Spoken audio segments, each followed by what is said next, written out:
ariko ubu tuvugana abasiganwa baraje bazamuke Kimisagara bafata amapave bahita bazamuka bagere kuri Kigali Pele Stadium. Ngabo rero abasore batatu barambutse ikiraro cya nyuma binjiye muri feruje bagiye guca imbere ya gare Nyabugogo. Mwabonye ko batangiye gukora cyane. Ubu tugiye kuzamuka rero agasozi kahari akazamuka kajya ku Nkunda Amahoro. Tugiye kuzenguka gatoya tujya gushaka za dodani. Yamaze kubivamo rero reka nabwe ko agomba kuba ari umukinnyi wa mbere uvamo akaba atanze imihoho Roger Pareta ati niba kukomeye bwana Novak Philippe kurikira. Roger Pareta yabaye wa mbere kuvaho yakoreye mugenzi we kwamunye kuzana amazi yagiye gushaka inama ku batoza ubu rasigaye Thompson ndetse na Novak. Ubu Pareta ameze nk'ururimi hagati mu kanwa. Ubu rero break wiramwanze peloto naye mushaka ariko Thompson yaramwataka Thompson yataka rero reka tuyatate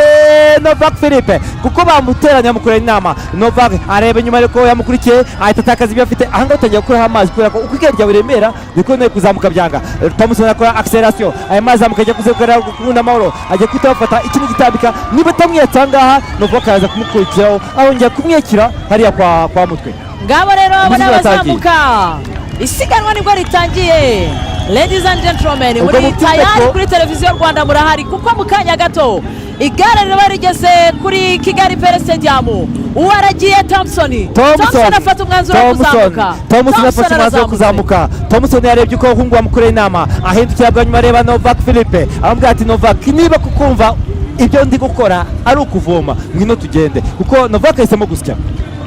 Nibyo rero ngiyo peloton n'ubundi nayo irimo irakata Nyabugogo yazamutse ntabwo ari kure uko ntibabonyeza ahangaha nyamwatake dore yewe ngabo hari wa mbere nite muvandimwe Pareta yamufashe Pareta akazi yagakoze uko nabwe ko iyo muri bakinnyi babiri mu ikipe akenshi umwe afite inshingano zo gukura mugenzi we na peloton rero bahita bagika muri cyo barimo barataka nariya kubera ko akazamuka mbere kugira ngo baze gutambika hariya bari nako tureba Thompson yanduka ndabona umusore muri amani ahasigara uyu ni Moza Yes ni Moza Eric Thompson atambika rero agiye gutambika ngaha agere akate kwa mutwe restoration afate ku isoko azamuka kwa mutwe kuki Thompson uhindukira intego iri hano kuri Kigali Pele ntabwo iri inyuma yawe wowe kwesha imbaga zose peloton iza kugufata isanzwe ne wigendeye ariko kayishema nkaba nakubwiye ko NSN ubu ngubu iri ku mugambi wo gukomeza kurinda mayo jaune. NSN irimo iracungana n'abantu bari muri peloton kuko Thompson ni umureba ku rutonde rusange nta kintu na kimwe atwaye peloton azamuka dodani ya mbere dodani ya kabiri. Ngabo rero aho guteka turebe reaction ya peloton umunya Ethiopia wagiye ugomba gufunga isiganwa kuko ni byiza ko atajya umuca mu bihumeka cyane rwose akaba imbere ye ndabona ruhumuriza Aime umusore w'ikipe ya Mesa ndabona imbere ya timu Rwanda Thompson arimo atambika Thompson yegera isoko rya Kimisagara haba inkweto nziza Thompson ntugure inkweto hano Thompson ageze kuri Maison de Jeune imbere Thompson bacuruza inkweto ariko wirinde inkweto zabo nziza ariko komeza tugende uko mugenzi we namubwiye ajya kwishakira muri uko majya gushaka iki gahunda reka Thompson nagurikira igare ni umwanya wa Thompson rero kuri kujyamo imbaraga kugira ngo akomeze kwegera intego iri muri mu marembo ya Kigali Pele. Nibyo rero ngabo iyo ni peloton ikurikiye Thompson wamaze kugenda uri kuri break ye wenyine kuko ubu mukanya Philippe nawe baraza kumufata peloton iraza kumufata. Thompson arimo sister Thompson agiye kumanda ageze ku isoko Thompson ageze ku isoko Thompson Robin wo muri New Zealand ageze ku isoko Thompson ageze ku isoko Thompson arongera accelera Thompson agurikira igare mu mwanya kugira ngo nibura nabwe ko iyo azamuye agiye kunyokira igare ahindura akikira muri chaîne ikomeye yajya kwicara akahita mu yoroshye bisa nko kuri waruhutse. Nibyo rero Ruben Thompson ibintu yarabigerageje ubwo bari bavuye i Huye berekeza mu karere ka Rusizi ariko asohotse mu ishyamba igare riratoboka. Icyo gihe rero ubwo basorezaga Rusizi yaje gusoza ari ku mwanya wa 18 kugeza ubu Thompson ari ku mwanya wa 17 ku rutonde rusange akaba asigwa iminota 5 n'umukinnyi Mats wambaye umwambaro w'umuhondo ukinira ikipe ya NSN. Thompson etape ya mbere Rwamagana yabaye wa 9 Ihuye abo wa 6 Rusizi abo wa 18 Rubavu abo wa 19 Rubavu abo wa 12 imusanze asoza ku mwanya wa 27. Acceleration ya Thompson ari nako muri peloton ya biracika peloton nahite isizamura kadanse kuko tugeze muri kilometero zo gutinda abakinnyi bayitegura ari kuzamuka kwa mutwe peloton yabaye turitse igisasu peloton baturikije ipirizo peloton igiye gushaka Thompson nibyo rero uwo ni Thompson n'ubundi ukiri imbere kuko ubu hasigayemo amasegonda 45 gusa. Thompson bamuri kubi. Thompson kuntaraga Thompson yabitegura kuzamuka kwa mutwe. Thompson baramumira. Thompson bamufatira California 10 zo zamaze gusigaramo nka ziri. Arafatirwa California urahazi cyane hariya Thompson California niwe mufatire nabwiye ko byose bere Nyabugogo kandi wa mbere mufatiye ubwo Pareta yaravuyeho ngo Thompson kuntaraga Thompson ari imbere gato yari yakose bikona Thompson ahita katazamuka pafe ikisabwa rero ku mavuve niki ugomba kwinjira no mu vitesse ugomba gusozanya Thompson yagiye gukata injira mu mapave ngaho rwose amapave Thompson ayagezeho Thompson yatatse amapave Thompson arazamutse injiye mu mapave Thompson bagiye kwa mutwe rero izina ryavuye Kayishema kwa mutwe ngo ni umugabo wari ufite akabari aha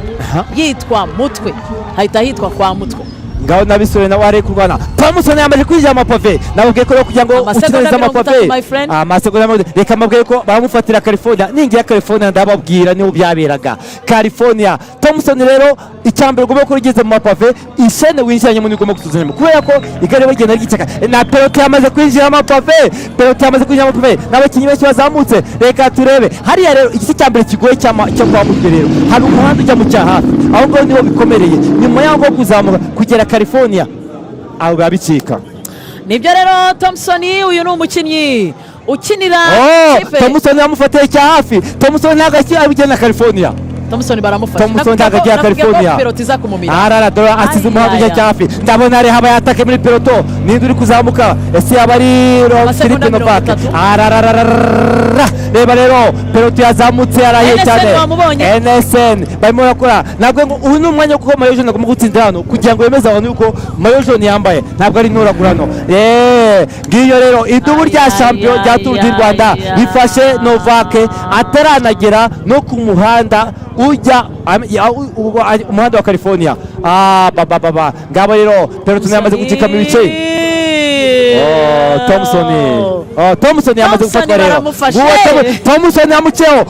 n'umunyariteria cyangwa se picnic bazamutse ndabona ariya akihuta muzi Thompson yamaze gucika intege arazamutse ahanga bagiye kwitafata tugiye kwerekeza kwa mutwe ngabo rero ngwe masa Eriteria yazamutse Eriteria zamukaye na Roto NSN nawe yazamutse picnic bike head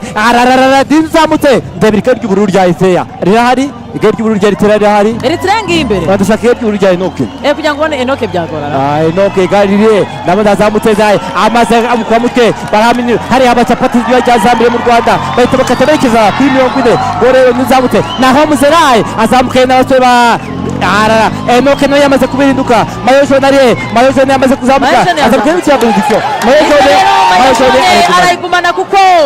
basoje umusozi wa Kigali atake ya naho Muzerai atake ya Raya ahangaha atatse tike kuri 40 agiye gushaka 40 nyuma ya 40 azamuka ashaka Cosmos nyuma ya Cosmos ashaka kuri Elipe nyuma ya Elipe aje kwa Kadafi nyuma kwa Kadafi ahita ashaka intego rero naho Muzerai akaba ari umukinnyi w'ikipe y'igihugu ya Eritrea wamaze gufata umwanzuro wo kugenda yarabikoze na Muzerai yaraza kugera hano Kigali Pele Stadium ari umwe ariko Kashema amaze gukurikirwa yarabikoze 2025 ubwo bavaga mu karere ka Nyanza bajya kuri Canal Olympia bageze ari Kicukiro mu Gahanga yaratatse nta muntu amukurikiye yazamutse wenyine yari Rwandex aragenda azamuka Gikondo yose agenda teka Kigali ku murongo muri Canal Olympia atwara etape n'abanyariteria baheruka ariko kandi yaje umusore w'ikipe ya Picnic wa Roto aramukurikiye dufite ubungubu arayahisemo gutegereza ariko inyuma kandi haje umukinnyi w'ikipe ya Eritrea niba abanyaritrea babiri Eritrea ishobora kwije gushaka igihembo hano nibyo rero Eritrea nibura ntitahe abara amasaha kuko ubu tuvugana rwose mu kanya gato igare rigeze kuri Kigali Pele Stadium naho Muzerai rero akaba ari umusore wavutse 2002 w'umunyariteria upima ibiro 57 kundesha metero na santimetero 73 muri Tour du Rwanda Rwamagana yasoje ku mwanya 67 Huye 26 Rusizi umwanya 30 Rubavu 36 Musanze asoza ku mwanya 50 ku rutonde rusange kugeza ubu ari ku mwanya 30 Eritrea yaje Enoke aje gushaka etape kubera ko ararema mukorera dore bahise ko ataka yari muri groupe ikurikiye Mayo Jaune imbere y'abakinnyi batanu ndabona ukiye ikipe ya Benzi wakurikiye ariko arayarahindukira ari inyuma batanu bagenda bakaba bagiye baragarwa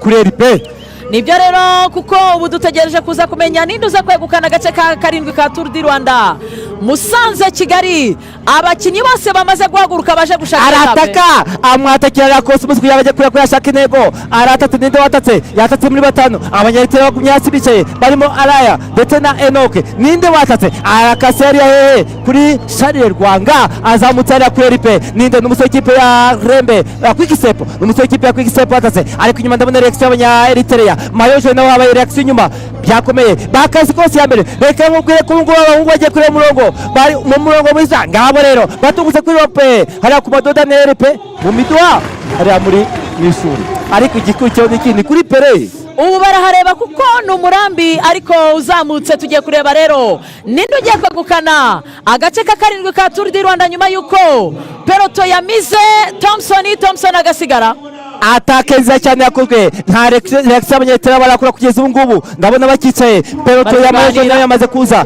mu bajaje mundi munyaritrea ariko kandi umukinnyi yamaze kwinjira muri metero za nyuma reka turebe reaction y'umunyariterea kugeza Eritrea cyategereje kuko bagomba gushaka kubaza n'uwo muntu azamutse ninde n'umusekipe ya Quickstep gushaka etape ya nyuma ya kabiri hano muri Tour du Rwanda ndabona peloto mu burenganzira peloto barasiganye peloto batanze uburenganzira nyukirigari bwa nyuma ngino gushaka intera hano kuri Kigali Pele Stadium anyukirigari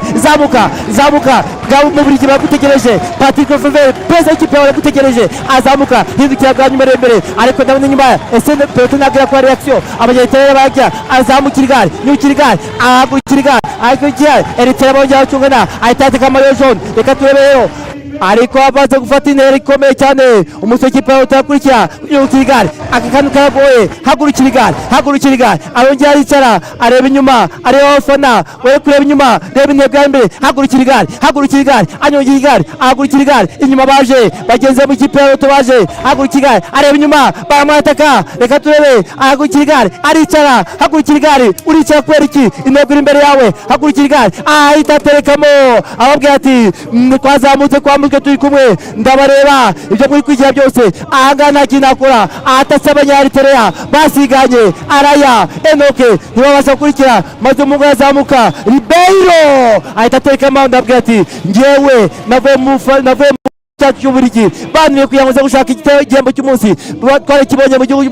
mu Rubavu twakibonye kuri Kigali Pele Stadium Ribeiro ahita amanika amaboko ababwira ati ndi umwami wa Kigali Pele Stadium iyi stade bitiriwe Pele mureke nanjye ngire ijambo ubu noneho kigiye kuba ni Kigali Pele Ribeiro Stadium. uyu nguyu yavutse tariki ya 20 ukwezi kwa kane umwaka wa 2006 afite imyaka 19 avuka mu gihugu cya Brazil apima ibiro 51 afite indeshyo ya metero 1 na santimetero 72 yavukiye Nova Oliva mu gihugu cya Brazil ni inshuro ya mbere yitabiriye Tour du Rwanda. Enrique Bravo Ribeiro yegukanye etape ya karindwi ya Tour du Rwanda yaturutse mu karere ka Musanze isorejwe Kigali Pele Stadium mu mujyi wa Kigali intera kilometero 147 na metero 200. Rwanda uri nziza, Rwanda mama land, Rwanda OBA hafi yawe ugiye kumfasha tugiye kugira ngo tuvuge igipolitike kugira ngo abantu bari hariya muri Brazil batwumve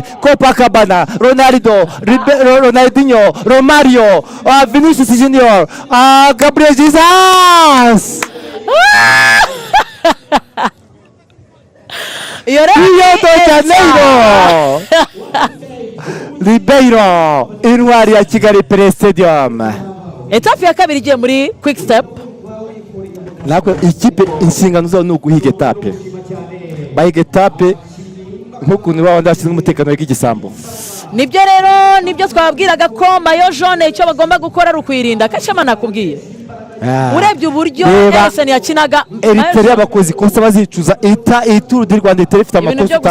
gusigana kuko muri babiri ntago mwagomba gutegereza hagomba niba reba ngira Araya urahireba iki wowe uzi ko Enoke yaciye umuhungu iki yakoze Ribeiro yabwiye ati njya mbona ibintu ba Vinicius bikora bakora tutwo ko ma contre attaque nagiye umuhungu we yazamutse areba ahagurukira bwa mbere aricara aragurukira byari bigoye harimo kuzamuka kwa Itetero harimo kuzamuka Igicumbi harimo Buranga harimo kwa Mutwe ariko umuhungu yazamuka nuko uko yabarebaga rero ahindukiye asanga ntaho ukurikiye maze Ribeiro ahindukiye avuga ati reka mbu umuntu utsinde hano kuri Kigali Pele Ribeiro Stadium.